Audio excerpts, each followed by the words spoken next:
Farzand ko'rmayotgan ayollarga beriladigan savollarga hayron qolaman. Farzandingiz bormi deb so'rashadi. Mayli, bu oddiy savol. Hozircha yo'q, nasib endi desangiz xafa bo'lmang bo'ladi deyshadi. Xafa bo'lmaylar, shu gapinglar bilan odamni nerv qilasizlar. Yo'q bolam dedimi? Alloh suyuntirsin desangiz bo'ldi. Ortiqcha gap kerak emas. Kamiga doktorga ko'rindingizmi deydi. Shu savolni berguncha bir o'zingizlar nevrologga ko'rsatinglar. Yana bir turli odamlar bor. Eskichadan ham bo'ladi, zo'r domlam bor.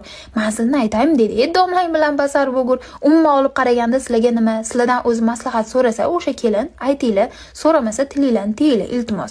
O'sha farzand kutayotganlar ham odam, sizdagi aql unda ham bor. Kamiga ayb kimda ekan? Eringizdami yo sizdami deydi. Ayb sizdagi ongsizlarda bo'ladi, aybmish. Ayb qilib bu o'g'irlik qilyaptimi? Farzand, boylik hech qachon erta kech degan joyi yo'q.